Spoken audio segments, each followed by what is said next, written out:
Good morning, people. Woo, that's loud.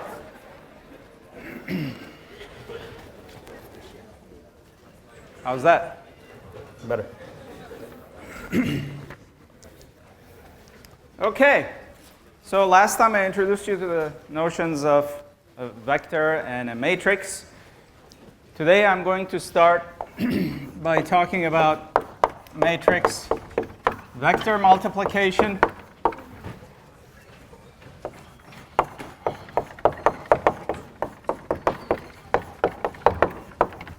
and then matrix multiplication.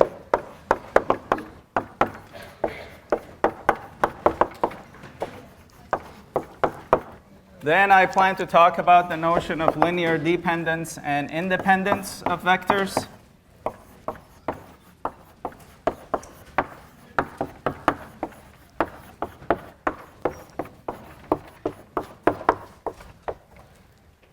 And if I can actually make it there, I'm going to introduce you to the rudiments of PageRank. What made Google Google? Okay, so we'll see how far we get. All right, now those of you who've had linear algebra before, please bear with us. At the very least, this will allow us to have a standard language with which to speak. So, matrix vector multiplication.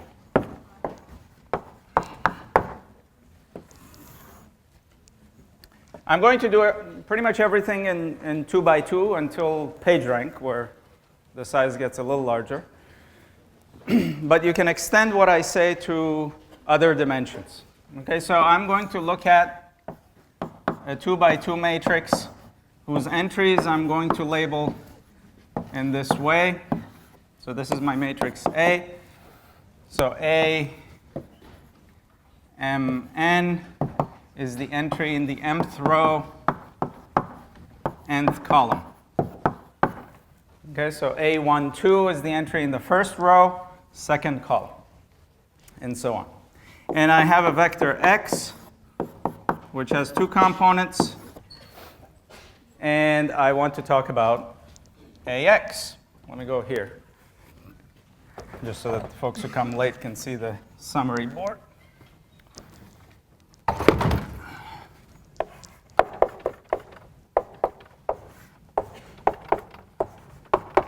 So I want to know what this matrix multiplication is with the vector x.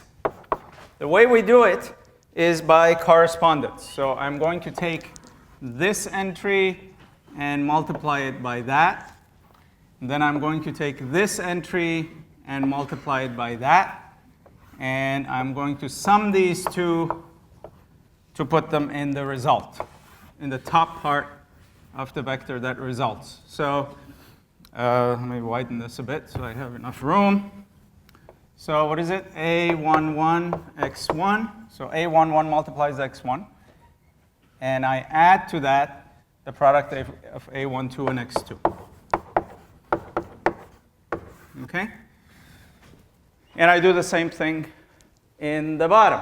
So I multiply this first entry in the second row. So second row leads to the second row. Okay? First row leads to the first row. And since I'm looking at a vector on this side, the first row is simply a single number. So A21 times x1 plus A22 times x2. Now this all looks like a lot of gibberish. What's important is how to interpret this result by viewing this combination of terms in different ways. So one of the ways I'm going to look at this is by just looking at this entry here. Notice it's the product of a row vector and the vector x1, x2. So if I call this the B vector, B1, B2, if the product of AX is B, then B1, which is the top entry here, is the product of this first row of the A matrix and the vector x. What does that look like to you? I introduced something about vectors, I think last time. What operation is that? When you take the first entry of one vector multiplied by the first entry of the other vector, you take the second entry of the first vector multiplied by the second entry of the second vector and add those. What operation is this? It's the dot product. So if I label my A matrix, so I can view my A matrix in a couple of different ways. I can view it in terms of the rows. So I can express the A matrix in row form, in which case the first row, which is alpha 1 transpose, is exactly that. Is exactly the top two entries in A. I can also represent A in column form, and I'm going to, in the second interpretation of this matrix vector multiplication, I'm going to use that column interpretation. So A1 is the vector consisting of these two entries, and the second column, A2, is the vector consisting of these two entries. Okay? Now, right now, I'm looking at the first row of the matrix A multiplying the vector x. And you're telling me that that's the inner product of the first row and x. And in fact, that is correct. Okay? So according to this interpretation,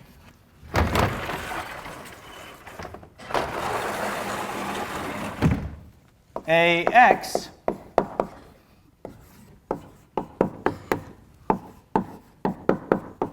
can be seen as a vector of dot products, alpha 1 transpose x and alpha 2 transpose x, which is simply alpha inner product with x, alpha 1, which is row 1, and alpha 2 inner product with x. And these are the components of my B vector. Is everybody here? I'm going to give a geometric sense of what inner product is later. But if you've ever seen the dot product, you probably have a fairly good idea of what it is. But don't worry about that. So this is the row-column multiplication view of AX. The other interpretation, so now this is the column view of AX. So note, I'll rewrite what I had above. It's A11x1 plus A12x2. And this is A21x1 plus A22x2. What I'm going to do is split these terms, or this is a vector, right? I'm going to split it into a sum of two vectors. So I'm going to write this as the sum of this vector and this vector.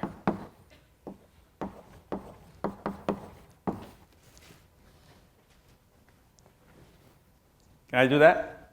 You know vector addition. It's component by component. So when I add these two vectors, I add the top components and I get this. And I add the bottom components and I get this. So I haven't done anything fancy. What can you do with these scalars, x1 and x2, in each of these terms?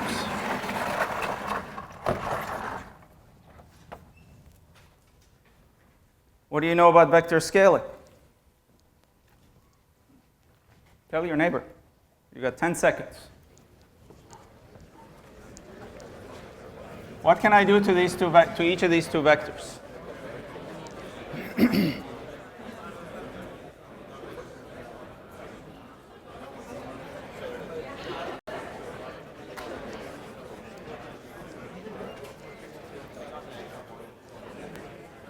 Okay, that's 10 seconds, I guess. Do I have a volunteer? Matteo? Matei. I can factor x1 out of the first one, and I'm left with a11, a21, and I can factor x2 out of the second one, and I'm left with A12 and A22. Matei, what do you recognize this as? Did I cover it? I did. I did! First column of A, and the second was the second column of A. So AX now has a different but equivalent interpretation, and each of these interpretations will come in handy and shed complementary insight as we go along in the class. So according to this interpretation, according to the gymnastics and acrobatics that I just performed, AX is a linear combination of the columns of A. What are the coefficients in that linear combination? The entries in X. So according to this view, AX is a linear combo of the columns of A. The coefficients are the entries in X.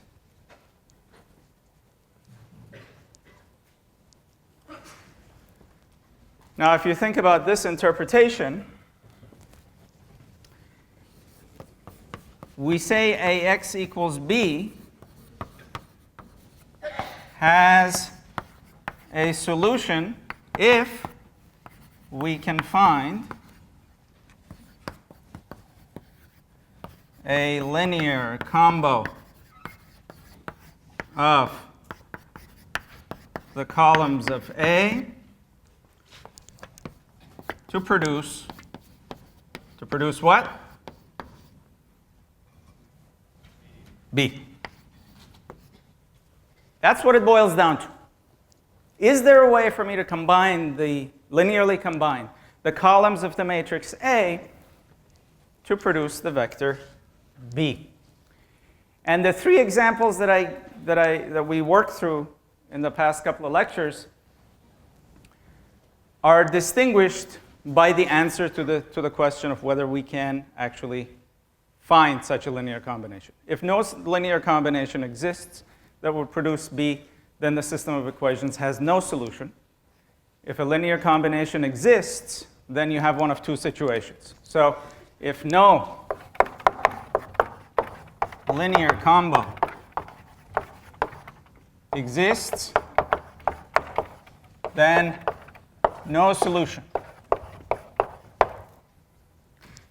If a linear combo exists,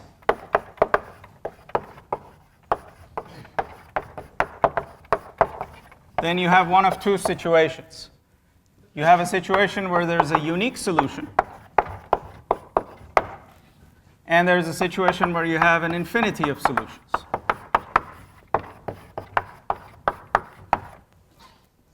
Whatever of these cases is actually applicable to the particular problem at hand, the question boils down to whether you can find a linear combination of the columns of A to produce the vector B.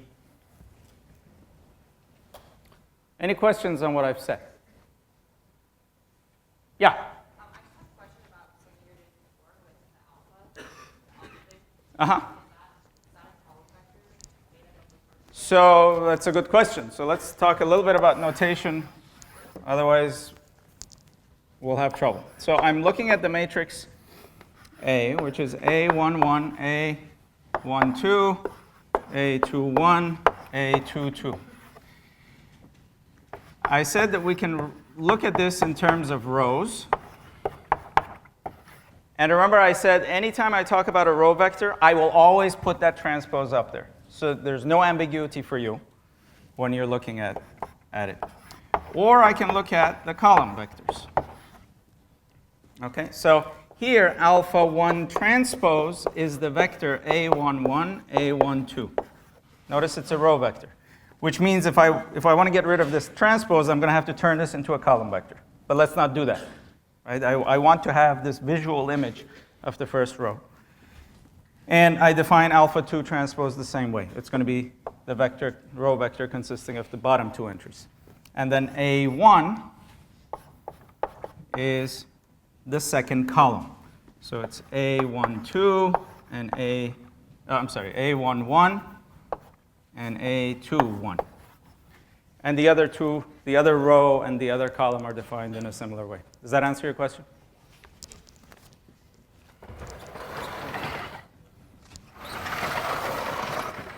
Okay.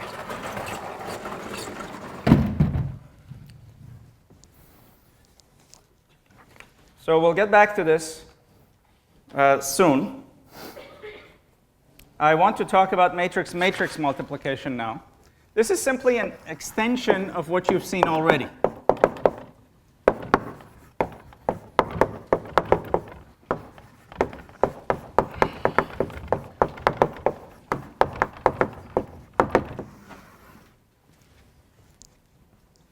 Some of this stuff may appear boring, but it's like learning a new language. You've got to learn the basic grammar and syntax. And it's an elephant in the room you've got to clear past. Okay, so let's say I'm interested in multiplying the matrix A. Again, I'm going to do this in the 2 by 2 case. With the matrix X, X11, X12, X21, X22. And I want to produce the matrix B, which is the product of these two.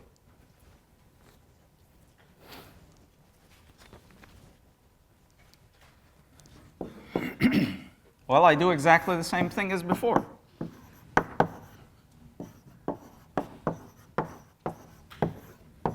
I'm going to put these in.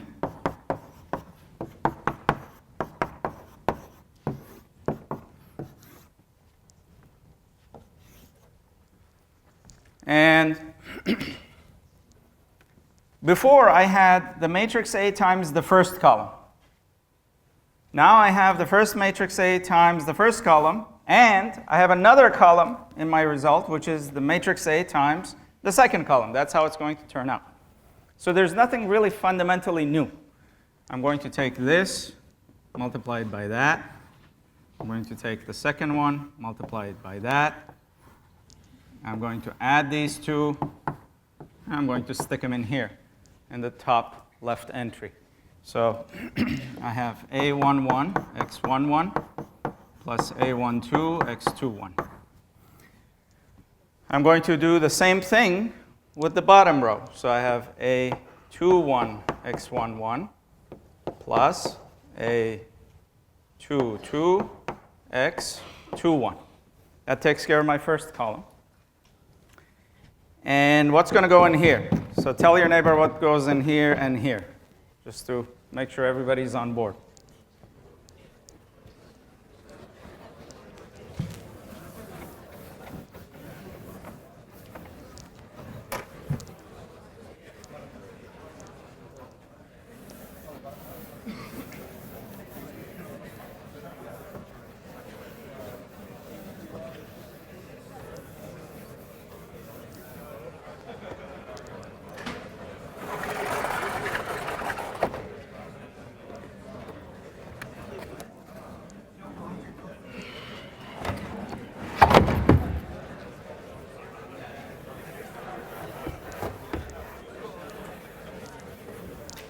And if you're done, can you interpret the result? Can you interpret each of those entries like we did with the matrix vector multiplication?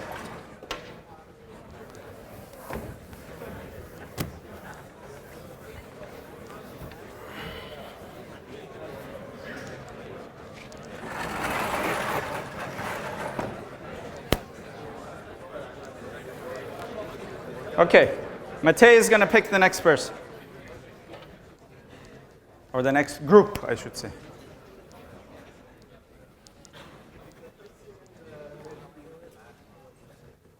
Who? Can you make eye contact with Matei, please? Sir? Can you speak loudly, sir? It's the person in the red. Red using the Mac. You're right. Which one of you in your group wants to talk? Yeah, the red with the Mac next to the pink sweatshirt. Okay, you are? Trey? Dre? Thank you. So talk to me, Dre.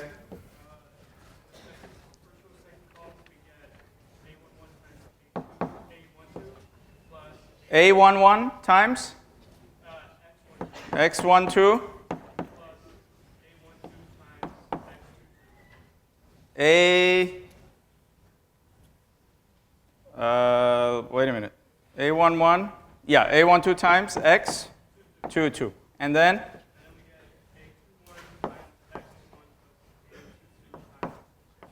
X21 plus, no, 1, 2, plus times X22. Now, can you interpret each of these entries, Dre? What is this object here?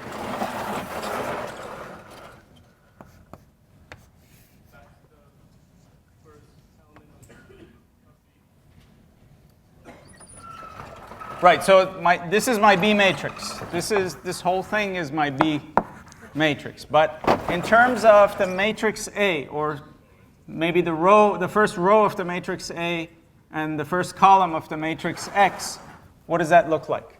What am I doing? Remember what we said? Well, I erased it. It was the dot product of the first row of A and the first column of X.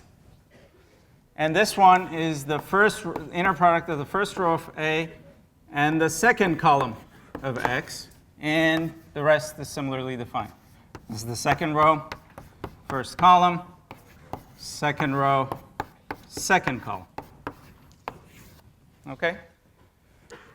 It doesn't matter that your matrix is square, as long as the dimensions are consistent, the entries in the product will work out to be exactly the same way. So the 1, 2 entry, so the 1, 1 entry, this is B11. B11 is obtained by taking the inner product of the first row of A with the first column of X. B12, so this is alpha 1, X1. B12 is obtained by taking the inner product of the first row of A and the second column of X. And all the other entries are obtained the same way.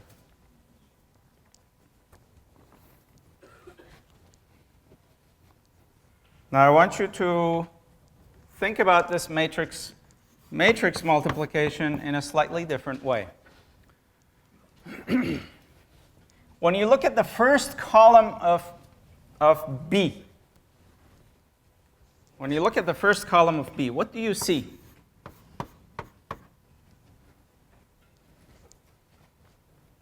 First column is here, right? What do you see? The product of? It's the product of the matrix A times the first column of X.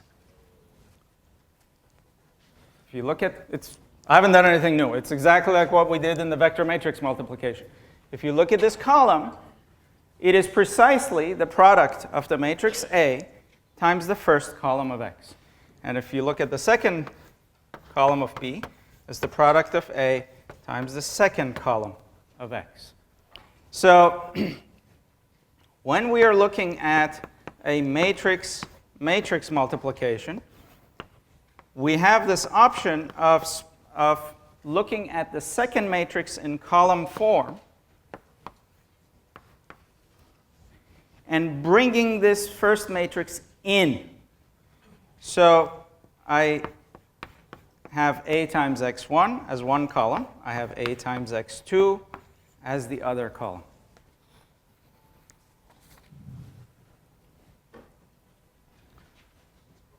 So we have the inner product view. Wait, one of my microphones is. Where are you going?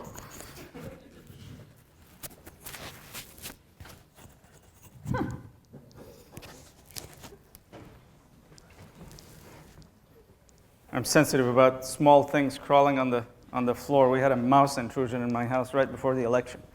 I caught it on election day. And it took 2 months to clean up. Okay, so are we good? There is another view of matrix-matrix multiplication which I'm going to defer to later. And that view has to do with the outer product of vectors. But we'll get there once I get into eigenvectors and eigenvalues a few lectures downstream. So right now, this is all I want you to know. A view of matrix-matrix multiplication that involves inner products, the same way you dealt with the matrix vector multiplication. And another view is when you split the second matrix into columns and you bring in the first matrix inside. Okay? Otherwise, there's nothing really complicated going on.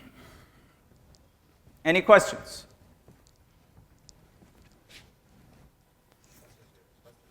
Yeah.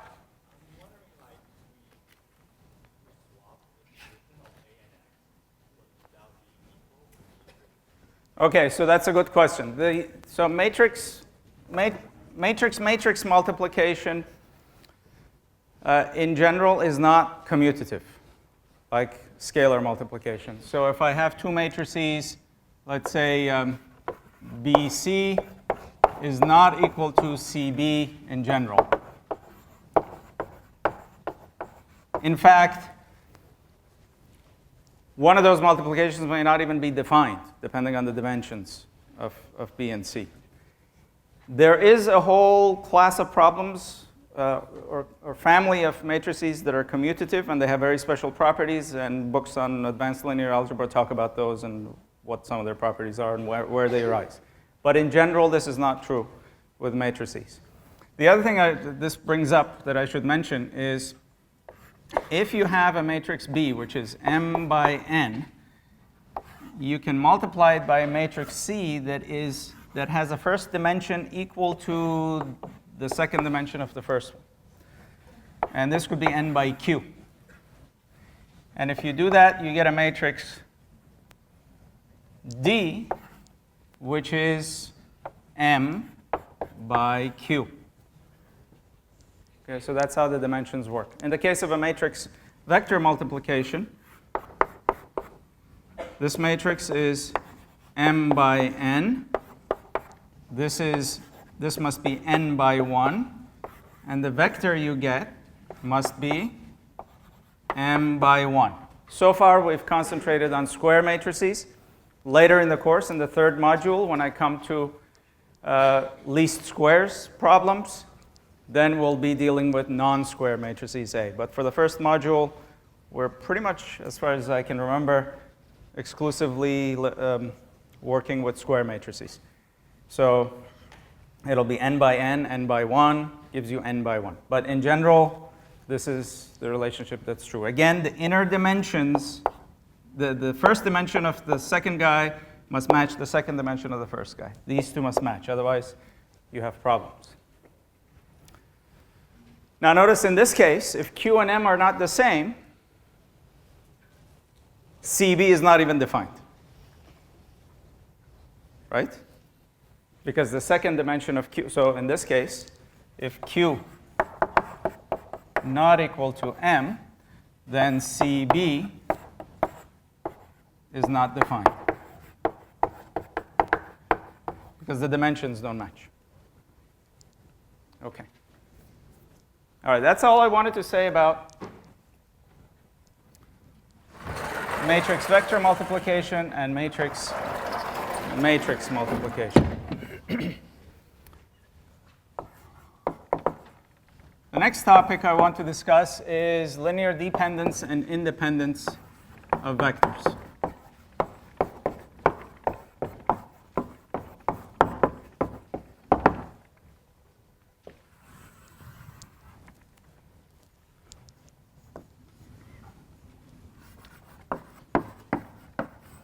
We say a set of vectors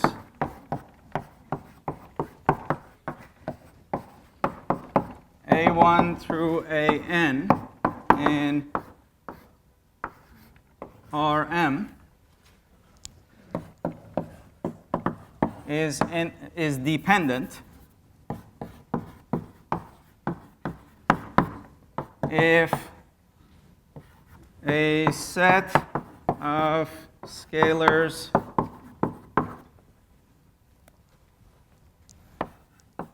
alpha 1 through alpha n exists, not all 0. That's a such that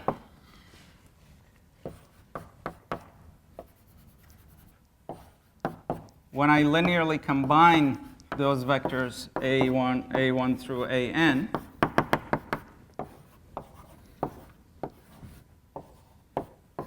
I get the 0 vector. So here's the criteria. Can I linearly combine the vectors A1 through AN? I give you a bunch of vectors, A1 through AN, and I ask you, is this set of vectors linearly dependent? You say, okay, the check is, can I find a linear combination where not all the coefficients in the linear combination are 0? There's at least one non-zero coefficient, such that I can produce the vector 0. There is a trivial way you can produce the vector 0 given any set of vectors. What is that trivial linear combination? All 0 coefficients, right? So that's no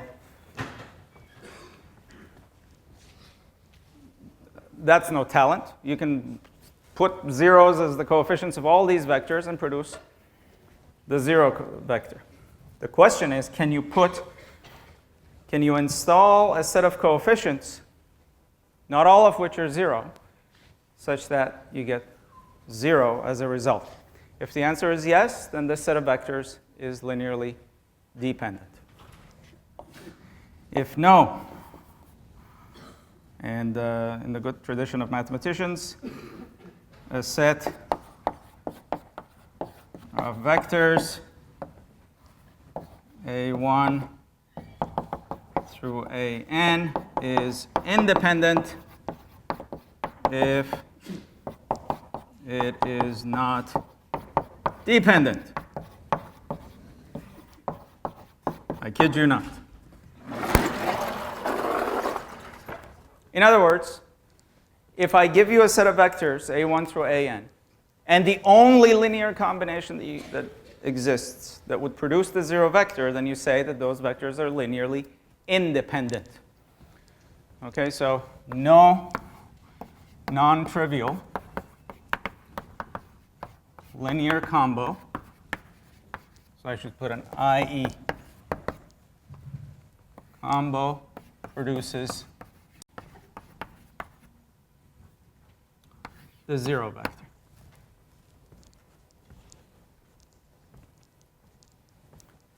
I've said a lot already in this lecture. Do you need a break? Banzai. I'll give you a 2-minute break. Okay.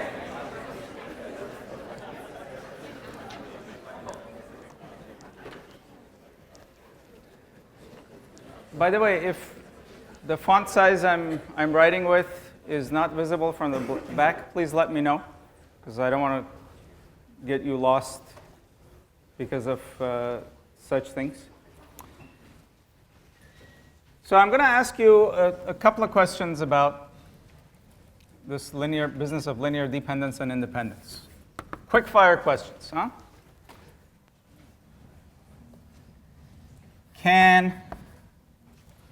Let's make it a true-false question. True or false? 0 can be part of a linearly independent set of vectors. Tell your neighbor. Now tell your neighbor why.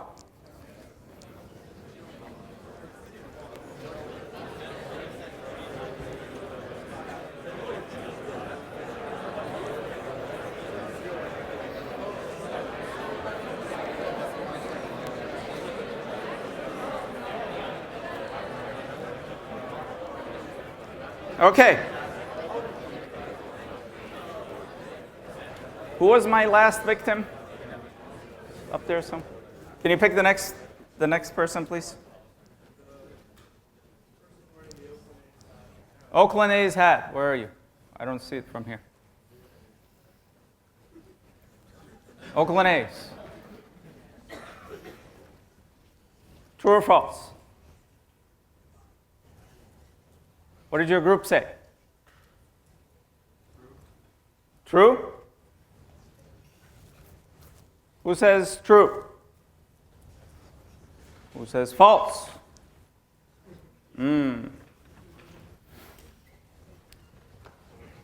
So one of you false guys. Alternative fact guys.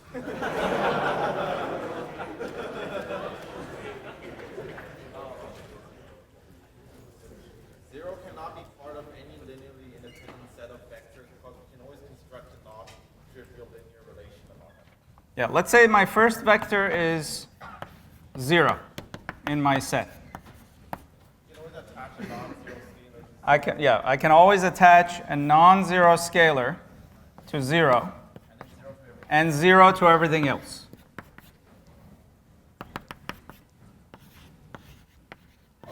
And I would still get 0. Okay? So the answer to this one is false. 0 cannot be part of any linearly independent set. The next question I'm going to ask is,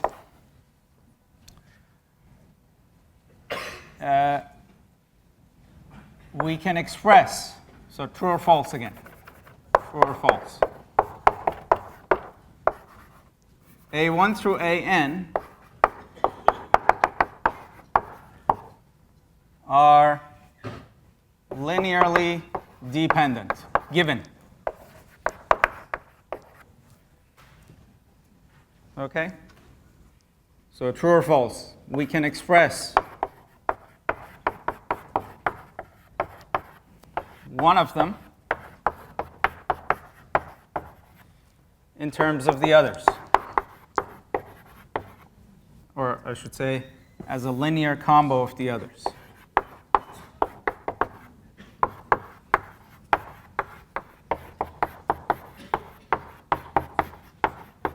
Talk to your neighbors.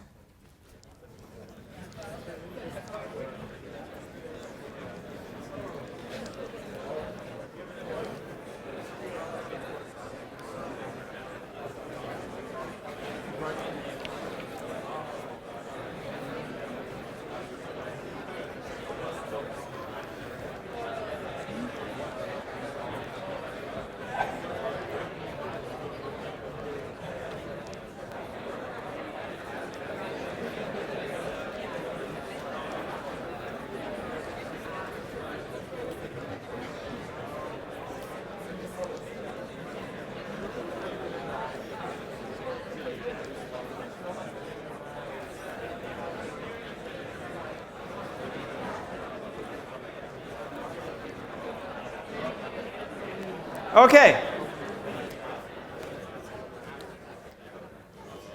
I'll come back to your group now. So, what do you think? Pick any spokesperson.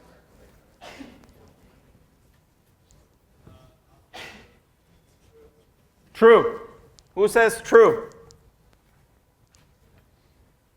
Good. They're linearly dependent. In fact, the answer is true. Can you walk me through a reasoning? So when these are linearly dependent, it means some set of coefficients alpha 1 through alpha n exists such that what? This is, what's your name? Jinsung. So when I say that A1 through AN are linearly dependent, it means that I can find some non-trivial linear combination such that this is equal to 0. Okay? Now, the linear combination is non-trivial. That means at least one of the coefficients is non-zero. So let's say this is the non-zero coefficient. let's say, alpha 1 is the non-zero one. Okay? I don't know about the rest. Without loss of generality, I can assume it's the first vector whose coefficient is non-zero. The others may or may not be non-zero. What can you say about, can I express A1 in terms of the rest? Jinsung says yes. How would I do that? Send everything to the other side and then divide by alpha 1. So you write A1. First of all, you send everything to the other side. So you've got minus alpha 2 A2 minus dot dot dot minus alpha n A n. And then I divide the whole thing by alpha 1. So minus alpha 2 over alpha 1 times A2 minus all these coefficients, each of them divided by alpha 1, produces A1. So I've expressed A1 as a linear combination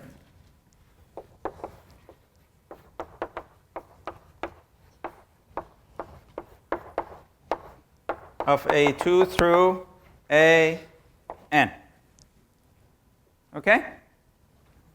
This is always true. If you can express one of the vectors in your set as a linear combination of the others, then you're looking at a linearly dependent set. Now, before I go back to the 3 examples that we did last time to see how all of this fits together with those, I want to talk about the notion of the span of a bunch of vectors.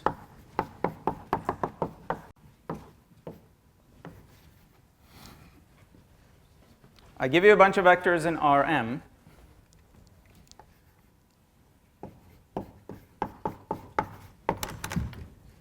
And I give you n of them.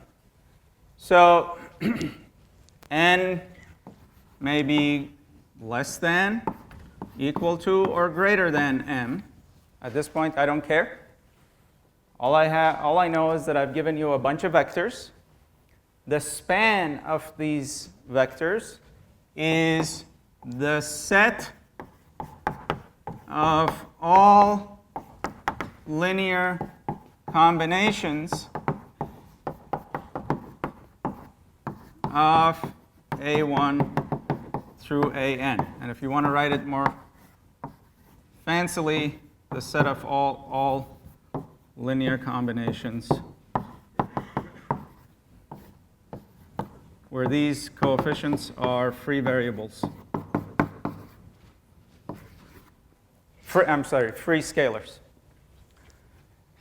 So take a bunch of vectors, think about all possible ways of linearly combining them. So for each coefficient, consider all the possible values among the reals. What you get is a set of vectors, each of which is expressible as a linear combination of A1 through AN, and that is called the span of A1 through AN. True or false? 0 is always in the span of any set of vectors, if the dimensions match, of course.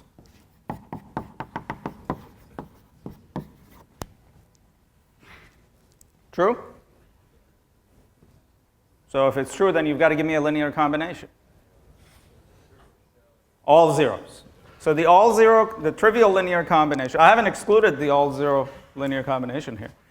So the all zero linear combination will produce 0. So 0 is always in the span of any set of vectors. Now, I'm going to give you an important result before we go to our 3 examples. So this is an important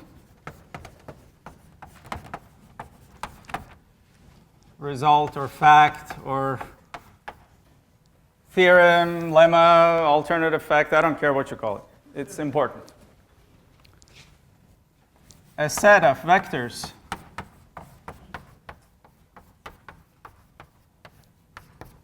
A1 through AN spans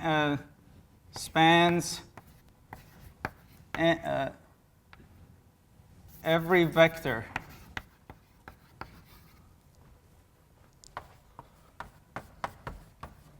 B uniquely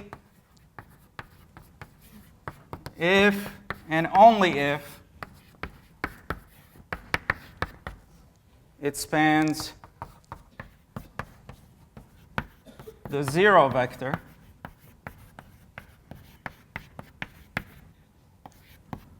uniquely.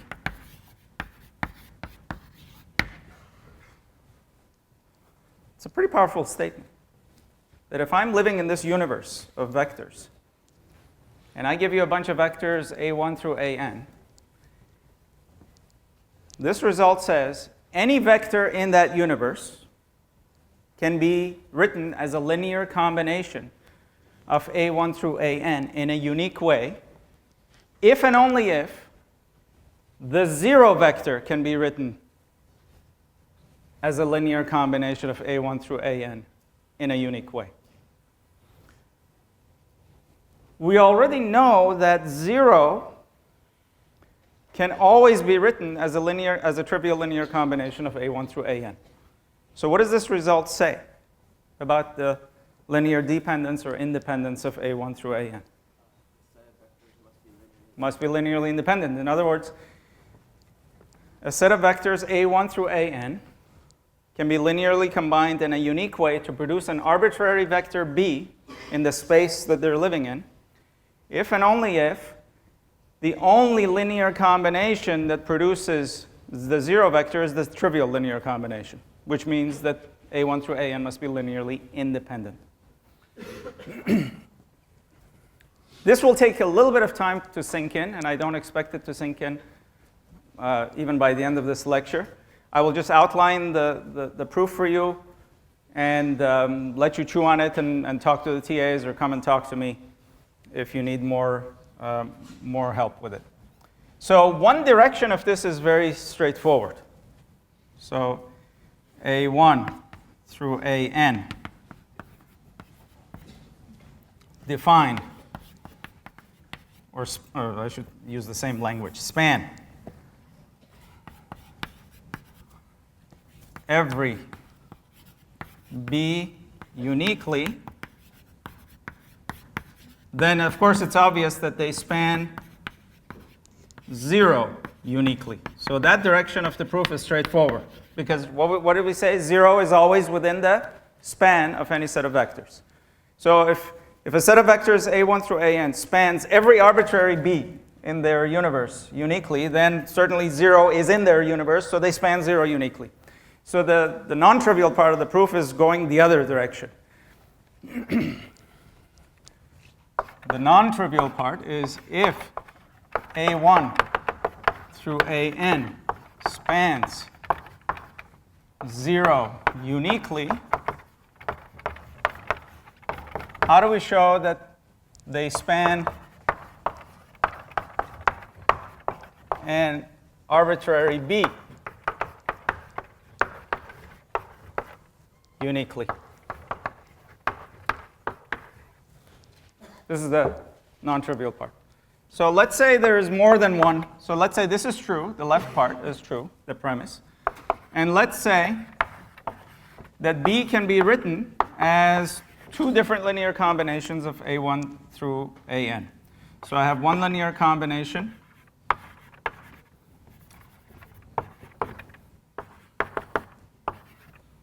and I have another linear combination.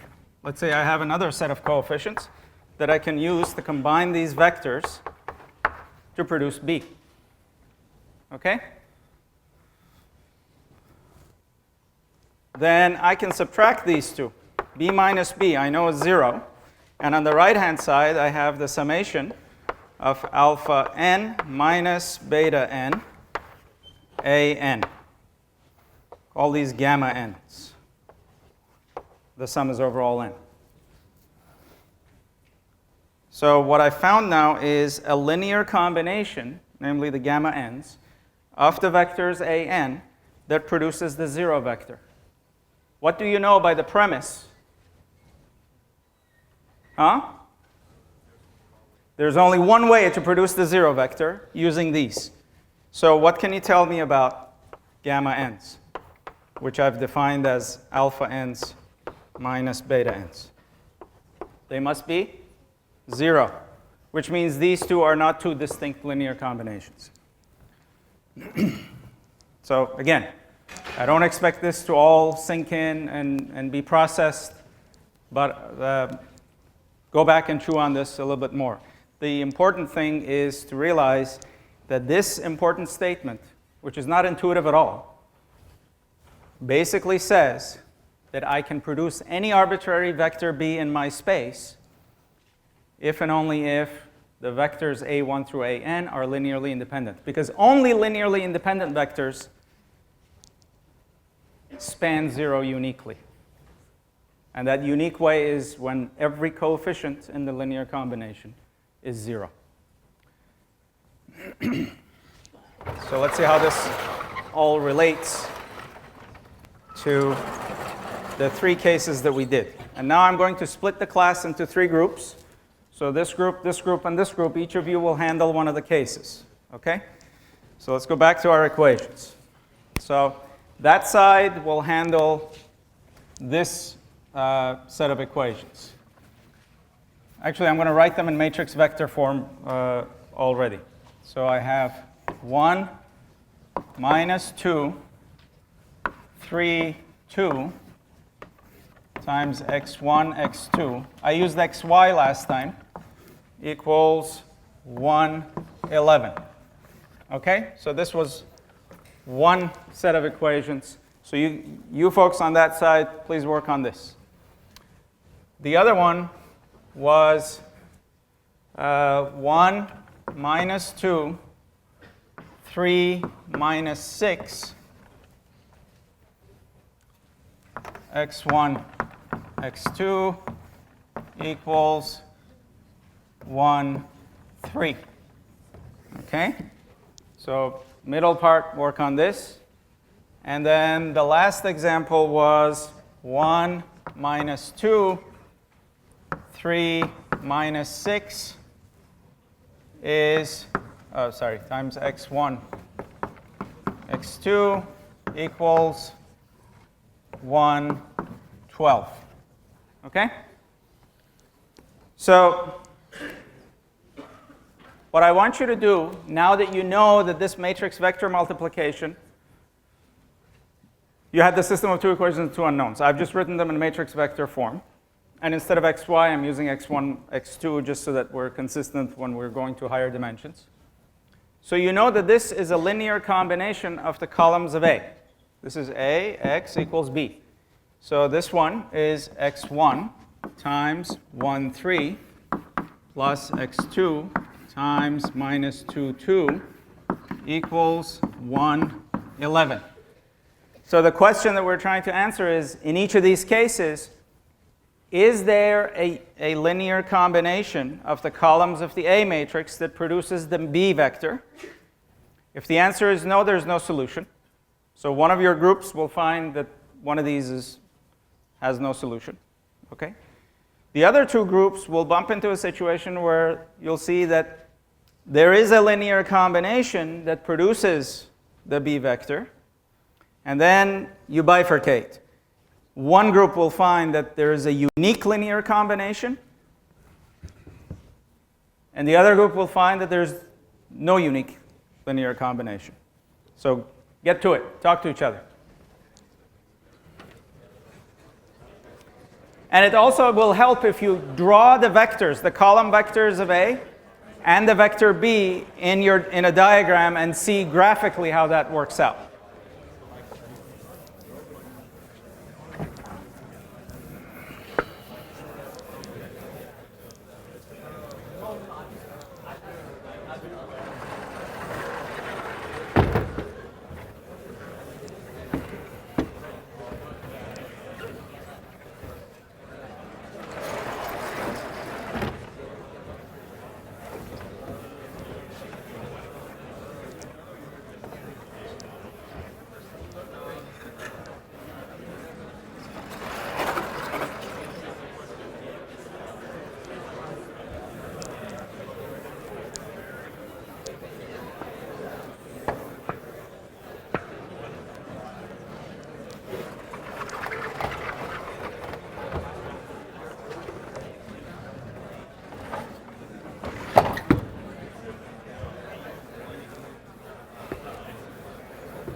So which one of these matrices A has linearly independent columns? This group? Linearly independent columns? Linearly independent columns? By the process of elimination, this matrix must have linearly independent columns because we had all three cases. So why are the columns? So these two A matrices are identical. Remember? The only thing that distinguished this case from this case was that the B vector was different. Okay? So how can you immediately tell me that the columns of this A matrix are linearly dependent based on what we've been saying? Anybody? If you multiply your left column by -2, you get your right column. Yeah. A2 is equal to -2 times A1. And remember, anytime you have a vector, you have two vectors in your set. If you can express one of the vectors as a linear combination of the other vectors in your set, and in this case it would be a scalar multiplication of the other one, then you have linearly dependent columns. So the same is true here. So A1, A2 are linearly dependent.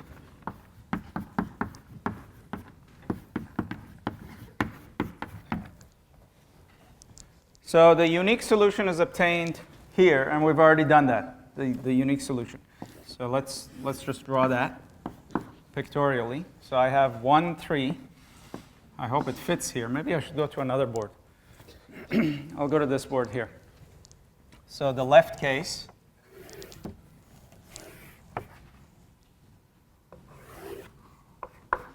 the first column is 1, 3. I should use different colors. 1, 3. Okay, so that's A1. And the second column is -2, 2. So it's -2, 2. That's the second column. And immediately you see that these two are not, they're linearly independent. You can get any vector in your space from these two. And what's on the right-hand side? 1, 11. 1, and way up there is 1, 11. Okay? And using the parallelogram law, we figured out what the solution was. In the second case, what does the situation look in the second case? I've got 1, 3. So that's A1. And A2 looks like what? -2, -3, 4, 5, 6. So A2 looks like that. Notice they're collinear. They're along the same line. So the only solutions that you can obtain, the only equations that you can obtain a solution for is if the B vector lies along what? This line. If I linearly combine these two vectors, the only points on my two-dimensional space that I'm going to span are along this line. So the difference between a no solution case and a solution case is whether B lies on this line or doesn't lie on this line. In the second case, B is at 1, 3. So B is exactly where A is. This is B. So I have a solution. In the third case, what's the situation? Again, I have 1. Actually, I'll draw it on, no, let's do it right. So this is A1, and A2 is 1, 2, 3, 4, 5, 6. It's down here. This is A2. And B is where? 1, 12. B is way up here. It's not along the line defined by A1 and A2. So this case has how many solutions? No solution. because B is not in the span. Let me write this properly.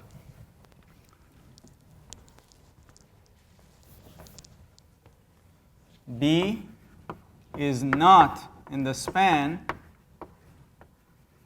of A1 and A2. In other words, there's no way I can linearly combine A1 and A2 to get B. So there's no solution. Here, B is in the span of A1 and A2. And here also, B is in the span of A1 and A2. So there is a solution. But what distinguishes this case from this case is that there is a unique way to get B by linearly combining A1 and A2. Here, there is no unique way. One way is that B is equal to A1. So this one solution is 1, 0. I pick off the first column of A. And that's B. Can you think of any other?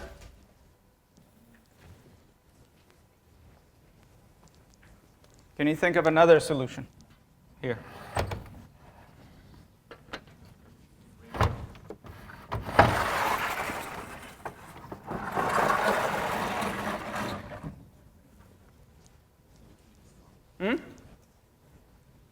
Middle group.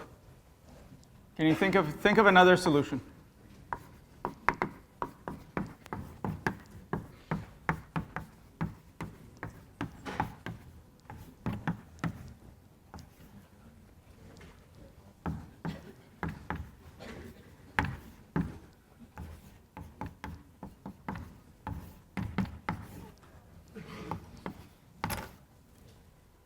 I've given you one. One solution is the one that picks off the first column of A. What else can I do? Yeah? 3, 1. So 3 times the first column. Does that give me 3? Yeah, 3 minus 2 gives me 1. 9 minus 6 gives me 3. So this is good. So is there a systematic way of generating all the solutions? It turns out that there is. And that's by looking at the solutions to the equation AX equals 0. I'm going to call vectors x that satisfy this equation as the homogeneous solutions. So this is the homogeneous equation. So xh is a homogeneous solution.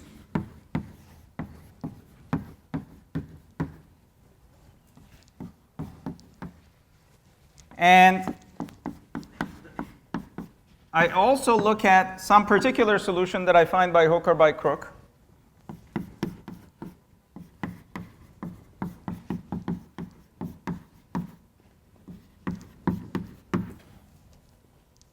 And I claim that a general solution x can be obtained by adding to the particular solution any scalar multiple of the homogeneous solution.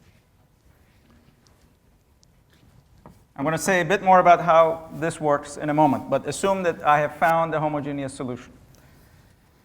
In other words, some linear combinations of the columns of A produces 0. If I find that, and I find some particular solution, I've already found the particular solution right there. Or this one. It doesn't matter. Pick whichever works. My claim is that a general solution x can be obtained by adding to the particular solution any scalar multiple of the homogeneous solution. And to see this, it's straightforward. If I multiply A by x, it's the same as multiplying A by x particular plus lambda x homogeneous, which is A x particular plus lambda A x homogeneous. What do you know about the second term? 0. And what do you know about the first term? B. So this is this is 0.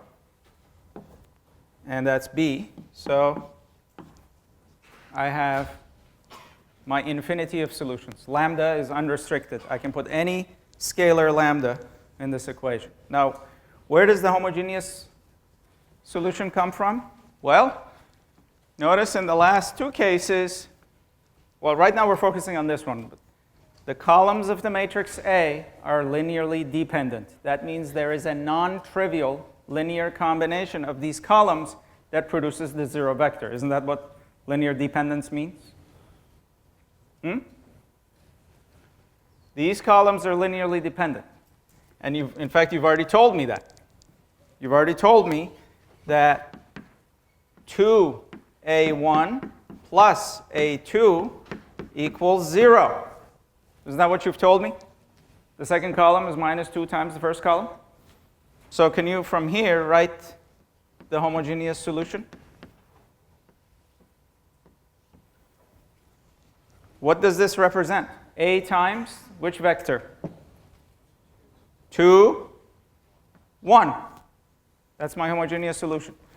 So for our case, this is the vector 2, 1. Multiply this vector by whatever scalar you want and add it to whatever particular solution you find, and you generate all the solutions this way. Okay? So we've got three cases. Last time we drew the picture of drawing the line for every equation, and we saw that the three cases corresponded to intersecting lines, parallel lines, overlapping lines. In this lecture, now that we know the notions of linear independence and dependence, we are now looking more carefully at the columns of the A matrix and distinguishing the various cases. One case where there's a unique solution involves an A matrix that has linearly independent columns, and that's this one right here. This has linearly independent columns. So the only homogeneous solution is what? If I were to apply this method to this matrix, what would XH be?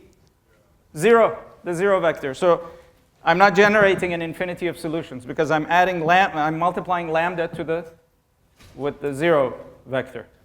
Okay, that's why there's only a particular solution, and that's it. But with these two, I have linearly dependent columns, and which means that there is some linear combination of the columns that produces the 0 vector. If I put the coefficients of that linear combination in vector form, I have my homogeneous solution. Multiply that homogeneous solution with whatever scalar you want and add it to a particular solution, and you get the infinity of solutions corresponding to this case. Okay? How am I doing with time? PageRank! Okay, I have 6 minutes to talk about PageRank, but I'll just introduce the basic idea to you, and then we'll hash it out next time. Any questions on this before I... Please go back to some of the, at least that proof, that important result that I talked about. Make sure you review what we said. This is a little heavy, I understand that, and I sympathize with you, but it takes some repetition to absorb properly. Okay. Now we're going to say a lot about PageRank in the coming weeks. I'm going to use PageRank, which made Google Google, as an introductory example to dynamic systems, systems that evolve with time. So the example I'm going to use is from a paper called the $25 billion equation, or eigenvector, sorry. Where's my example? It's by folks at Rose-Hulman. So search engines do a few things. They crawl the web. They index what they find. And then they rank what they find so that when you do a keyword search, they know what results to put up near the top and how to order those results for you. Most of you are too young to remember in the 1990s when search engines came, one of the most frustrating things for me, I was in grad school then, was that I would do a keyword search, and all the websites that would come up would actually match the keywords that I searched for, but by and large, the top several pages sometimes were irrelevant to what I was looking for. Because in those days, the ranking was not done properly. And that's where Google entered in that third component of what a search engine does. So crawl, index, and rank. We're not going to talk about crawling. We're not going to talk about indexing. We're going to talk about ranking. And it was after Google came that you could actually do a keyword search for whatever you were looking for, and actually relevant pages showed up in the top page. So how did it do that? Well, let's deal with a toy example of 4 web pages that I'm going to denote with these circles called nodes. Let's label them.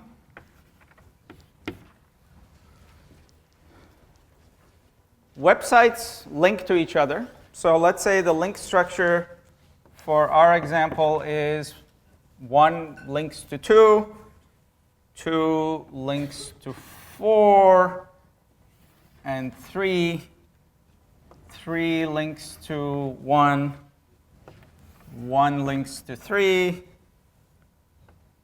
1 links to 4, and 4 links back to 1, and 4 also links to 3. We're going to see this example multiple times. Okay? Now, this object that I've drawn is called a graph. It's not the kind of graph you're used to, plotting graphs. This is a mathematical object called a graph. It consists of nodes or vertices.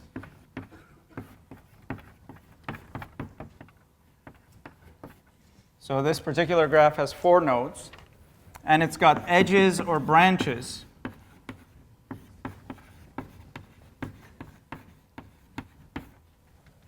Those are these arrows that I've drawn.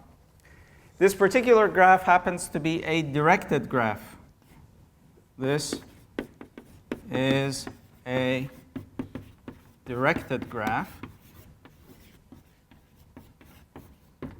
because the edges have orientations associated with them. So there is a link going from 1 to 2, but 2 is not linking back to 1. Okay? There's a whole body of graphs called undirected graphs where an edge means you can have flow from one direction to the other. And the other thing I'm going to do is assign weights to each of these edges. So there's also a set of edge weights. And I think once I do this, then we've set up the problem for next time. Now, there is an importance score that Google gives to websites. I'm going to approach this score from a slightly different way. I'm going to say, let's say there is a population at each of these nodes. So a set of people, let's say the total population is constant, and a fraction of them are at node 1, a fraction of them are at node 2, 3, and 4. Okay? And we have this clock that ticks. At the tick of every clock, people will click on links and go from one node to another. So here, I have no self-loops, which means if you're at any node, you're going to have to move to another node. Some graphs will have self-loops, but this one doesn't. So I'm going to define a vector S at time n, which tells me what fraction of the population is at node 1, which fraction of the population is at node 2, which fraction of the population is at node 3, and which fraction of the population is at node 4. And when the clock ticks, people move around. So there is a similar vector defined for the next time. Am I out of time?